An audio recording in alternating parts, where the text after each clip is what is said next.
Ayun na naman, may tawag na naman dito. Uupo pa lang ako, may tawag na naman. Sus, Ginoo. Yung mga kasama ko, hinayaan ko na lang muna ron at pinagpapabricate ko ng linya ng chemical.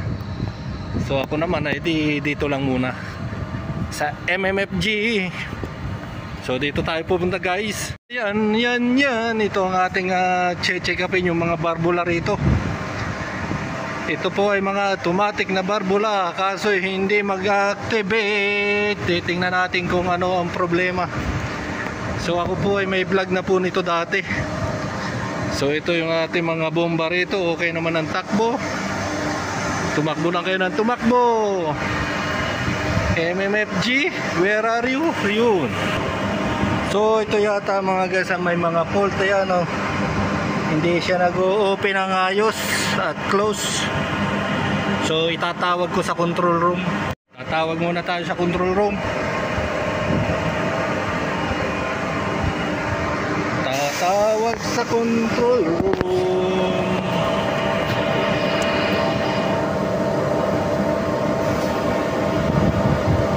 Tagal sumagot, ah. Brother! Hello, brother! Okay, can you please double check again? On off? Yeah. Please. I will double check here.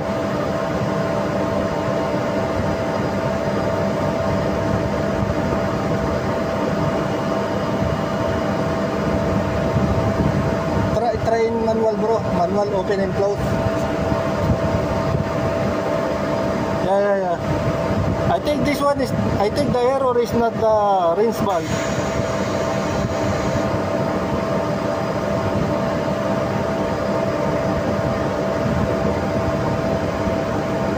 What is the tag number, bro?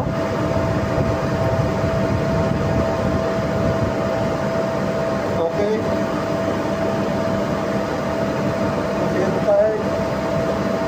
005G. Okay, brother, okay. So ito mga guys ang problema yan, oh. Ito po yung actuator, ito po yung pinaka butterfly valve. Tapos may solenoid valve po ito, yan, solenoid valve. Ito po ay pag minamanual ko, tingnan mo po, hindi po gumana.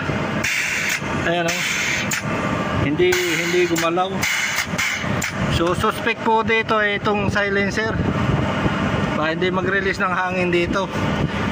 Pag ito ay umobra naman dito, so malamang ito na namang actuator ang may problema niyan. So kukuha lang ako ng spanner at bubuksan ko itong silencer at check upin uli natin. So let's G.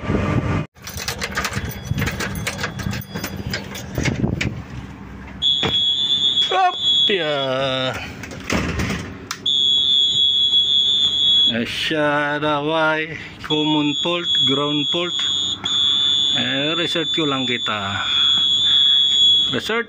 Reset. At ay hahanap na eto.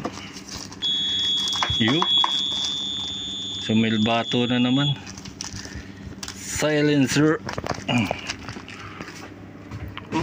Wala, oh. So let's G. At so ito mga guys, at sinimulan ko nang magtanggal-tanggal ng mga kuwan po dyan, ng mga silencer, at nag-troubleshoot na rin po ako. So yan, at medyo natagalan po tayo dyan, at yan po ay medyo masikip yung area, pero kayang-kaya namang dukot-dukutin yung silencer na yan, ika nga. So ayan mga guys, at makikita po ninyo din dyan na ginalaw-galaw ko po yung pinaka-spindle ng valve. Yan po ang ginawa ko dyan, ay in-exercise ko po siya at minanwal yung hanggat sa yung valve po ay lumuwag po siya sa loob, kasi minsan po ang loob po ng valve ay may flap po yan, tapos may rubber, tapos yung flap ay nagkakaroon po ng mga kalakalawang, kasi po yung MMF po namin multimedia ay may mga chemical po yan na hindi po kamatch ng mga metal, so kinakalawang. So ang nangyayari po dyan ay nag-i-stack up. So kadalasan naman po dyan ang problema ay itong sa may solenoid, yung pinaka silencer. Kasi kalimitan kapag nagto-trouble po kami niyan, yan lang po. At minsan ito ng mga actuator. So yan po mga guys, at yan po pinaka gearbox po nung one. Pwede pong i-manual yan. Tapos kapag na-exercise na po yung pinaka valve at medyo maluwag-luwag na siyang buksan at saka isara, so ibabalik po namin sa pinaka pre-wheel po yan. Bali may gearbox po yan, may pinaka gearbox. So yan mga guys, at talagang hindi ko po tinigilan niya hanggang sa naayos, kasi ang pasya ko po dyan hinusgahan ko na sabi ko ang magiging problema nito itong actuator. So nung mga nakaraang araw ay 2 beses na po kami nagpalit ng actuator. So kahit nagpalit na po kami ng valve tapos balik, ganun pa rin po yung problema. So sigurado ako actuator, kaya nagpasya po ako kanina, actuator po yan. Pero nadala po natin sa exercise nung one.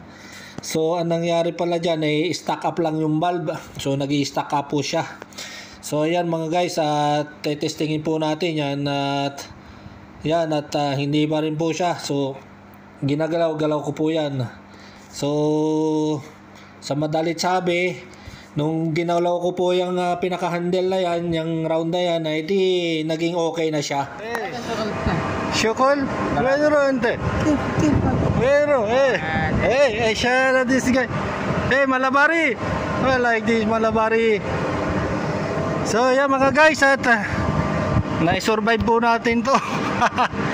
So, ayan po yung tinanggal po natin na silencer. Tapos ito po, namamanual po ito na i-exercise. Itong valve na ito. Ayan. Ito po ay ngayon po ay naka-pre-wheel po siya, hindi po siya naka-engage.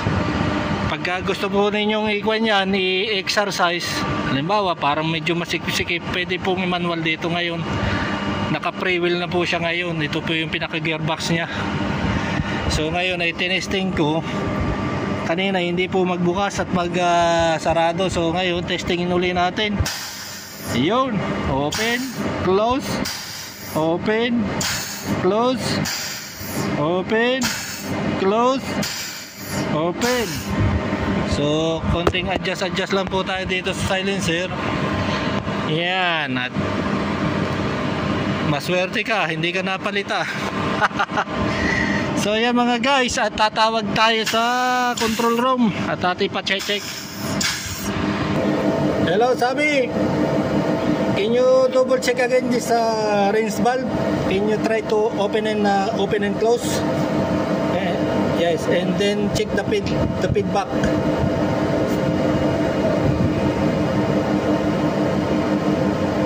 Reset bro, reset. Try to reset. Yeah, open and close. So yan. Yeah, open and close ha. Okay. Now open.